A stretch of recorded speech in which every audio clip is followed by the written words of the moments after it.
Hello again, everyone, and on behalf of the All-Star Football Officials Association Training Committee, I'd like to welcome you to the first training video for the 2020 season.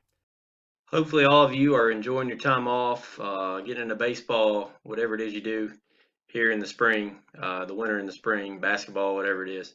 Hopefully you've had a little bit of time off from football, but you know as well as I do that it doesn't take long and football season will be right back on us. So I just wanted to let you guys know that the training committee will be working very hard this off season to try and provide you with as many resources as we can to help you be better officials, to help you understand the rules and the mechanics.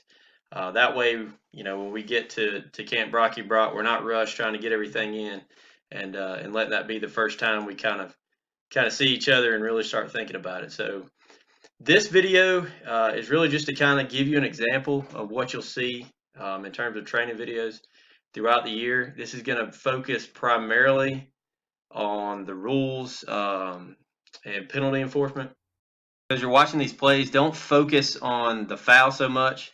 By that I mean don't worry about whether if you're watching the video and you see a foul and we threw a flag, or you thought you saw something, we didn't throw a flag. Don't worry about that so much. Just concentrate on the scenario we're giving you. For example, if you see we had a hold, pause the video if you have to and think about, all right, all the steps you would go through as a referee or as a crew to decide how you would enforce that penalty. We actually got very lucky with this game in terms of the quality of the video that we got. It's outstanding. It doesn't always work that way. Hopefully we can pick some good quality videos to show you throughout the year. We're not just some grainy, dark, video you can't really tell what you're looking at. But this one, we'll take advantage of it since it is pretty good. We also have the benefit of having a TV feed as well. So not only will you be able to see the play, but you also get to hear the referee's announcement. So without further ado, let's dive right in. All right, for our first play, you're going to see a sweep come down here towards the bottom of your screen. You're going to get a marker there from the line judge, and as the play goes out of bounds, you get another flag come in from deep for a horse collar tackle going out of bounds there. So got a lot going on. Got to stop the clock. Got to play out of bounds. We're trying to hold up the chains on the other end. A lot going on. But as a referee, you're coming down trying to figure everything out. We're stopping the clock because we've got a foul. Your line judge is going to report to you that he has a hold. Your deep guy is going to come in and tell you that he has a horse collar tackle. So it's easy to say, all right, hold on the offense, horse collar tackle on the defense, those offset, we get going.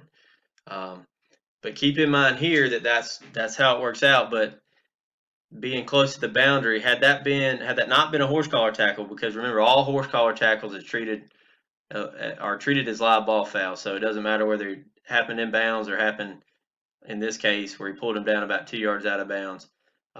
They're both of these fouls will be treated as live ball fouls. Now, had that just been a late hit out of bounds, it would have been a little bit different. You'd have a live ball foul and a dead ball foul. And again, a live ball and a dead ball don't offset, so we would enforce them separately. But in this case, you got a live ball foul for the hold. You've got a live ball foul for the horse collar tackle.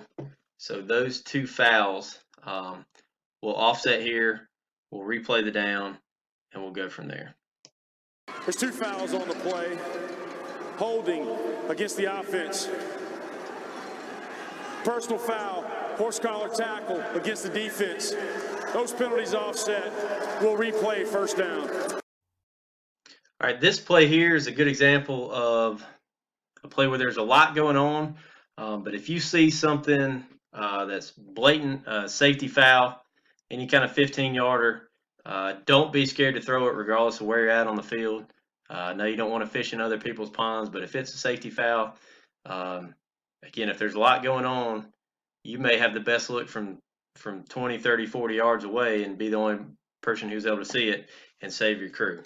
So as we let this play out, you'll see we're going to go to the top of your screen here, and you can see it about the middle of the screen. Bam, got a blindside block right there about the 12 or the 13.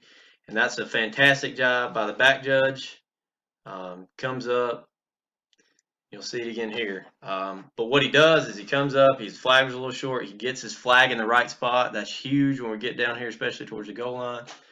Bam, big blindside block right there, and out comes the flag. So in this case, there were 4 officials that were closer, but luckily, the guy that had the big field of vision was able to get it, throw the flag. Again, he comes up there, picks it up, puts it in the right spot, and we get a good call for a blindside block here. All right, so in this case, as a referee, what do we have? We had play going out of bounds, so we're stopping the clock because we had the play going out of bounds. We're also stopping the clock because we have a foul. So the back judge comes and reports he's got a blindside block. Maybe somebody saw it and said, yeah, I thought maybe so. Nobody talks him out of it, which is good because it was there. So as referee, you're thinking, okay, now you need to be thinking about where the end of the run was and where the foul was. So whether or not you have all but one. So in this case, I think he went out of bounds about the, let's see, where do we put him out? About the 9 or 10.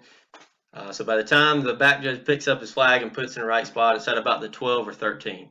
So the referee needs to be saying, all right, we've got to run out of bounds, foul on the offense. The foul is behind the end of the run. So we're going to go from the spot of the foul. In this case, we're going to go from the spot of the foul. So he does a good job here. That's where we go from. Again, all but one principle here. We back him up 15 yards. And we replay the down. So good job here. Not only pick up the foul, but get the flag in the right spot, replay the down, and carry on. Bender was during the run, personal foul, blindside block against the offense. 15-yard penalty from the spot of the foul. Replay 3rd down. All right, so take a look at this play. You're going to see the quarterback's going to come under pressure pretty quick, scrambles around there, kind of dumps it off, and so now we've got a decision to make as a crew. And that decision is, do we have a receiver in the area? And if not, do we have intentional grounding? So in this case, I think it's pretty obvious. He was clearly under duress trying to get rid of the ball. So you see the head linesman coming in here saying, no, we don't have any eligible receivers really anywhere close. So this is actually a pretty easy call. But again, just remember that that intentional grounding is a crew call. So we want at least 2 officials to come in to help make this decision. The referee also has a spot where we want to put the flag down. And again, don't just sling your flag up in the air. We need a spot, or get at least as close as we can to a spot where he threw the ball, because that's going to be the spot of enforcement. So in this case, head linesman comes in, says no, didn't have anybody in the area. Referee picks the spot out, says okay, in that case we have intentional grounding, puts the flag down on the spot. So depending on where it is, if it's on the other side of the 10, if it's like the 12 or 13, it'll be a 5-yard penalty. Don't forget, it includes the loss of down. So if it's on the 12 or 13, then we have a 5-yard penalty and loss of down from the spot of the foul. Why? Because the spot in this case is behind the previous spot. So the basic spot's the previous spot. The foul's behind it, so we go from the spot of the foul, and also have a loss of down. If it's say we drop the flag on the 7 or 8 yard line, then the penalty is going to be half the distance. We still have the loss of down. In this case, it's 1st down, so it would be 2nd down. So just remember that when we do have intentional grounding, or if we've got something that's close to being intentional grounding, get together as a crew, figure it out, get the spot where the pass was thrown from. That's going to be the spot of the enforcement. And also don't forget to include the loss of down in there as well. Intentional grounding on the offense. That's a 5-yard penalty from the spot of the foul. It's also loss of down. 2nd down. All right, here's a good example of why we need to officiate every play and not just assume that every play is going to go as intended. This case, they're just trying to take a knee, get to halftime, but you see they got 5 in the backfield, snap the ball, and we get a flag for the illegal formation.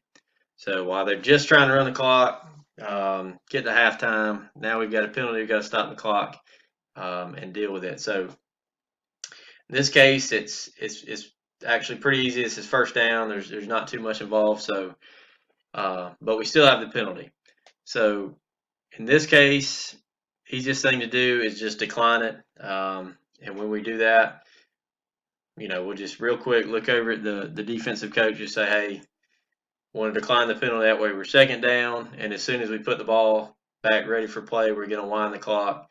We're under 2 minutes. Technically we should go ask the coach, does he want to start the clock on the snap instead of the ready for play? But it's pretty obvious here. Both teams just want to get off the field. So this is a good example of don't complicate things any more than you have to. We did have the foul. We needed to get it. We do a good job there. But again, easiest thing to do here, decline the penalty. Let's just go second down, spot it, wind the clock, and get out of there. Illegal formation against the offense. That penalty is declined. Second down. All right, on the final play, you're going to see the offense. You're going to break a long run here. Matter of fact, it goes for a touchdown. During this play, you're going to see an unnecessary roughness right about there. I know it might have been tough to see, but you'll get an end zone view. So you're going to have unnecessary roughness on the defense. So again, we got a lot going on. We got a touchdown. We end up having 2 flags down. Most of the officials are downfield, so we've got a lot going on. We're going to have to come back, cover a flag. And as in the case, most of the time, people see a flag like this, they make an assumption that it's on the offense. And most of the time they're right, but in this case, again, it was a personal foul on the defense. So as we're coming up, 2 flags between the umpire and the referee, make sure you're on the same page about who committed the foul and what team it's on, especially. It'd be a shame if we got the flag and saw it and then assumed incorrectly that it was on the offense and we take a touchdown off the board and bring it back to almost, on the other side of midfield to have to replay down. But in this case, we do get it right. We get it in the first place. We get it right, and we put on we do assess it on the right team. So take a look. We know that we've got a score. We're seeing that.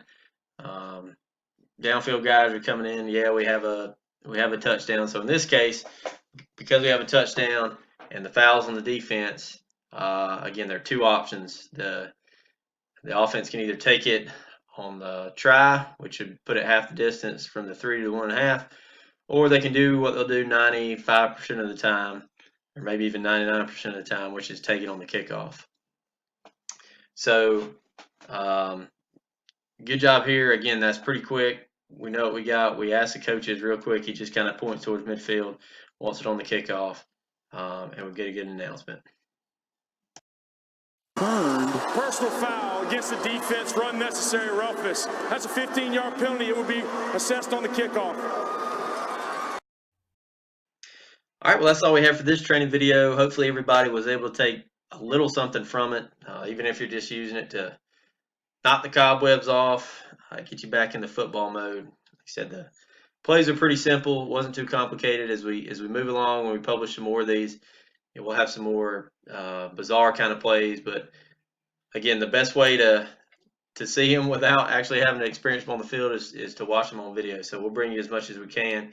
In the training committee, we're going to do as much as we can to bring you as many resources as we can, be it videos, rules tests, whatever we can think of to help you guys get prepared for the season. That's what we're going to do. So again, thank you for your time.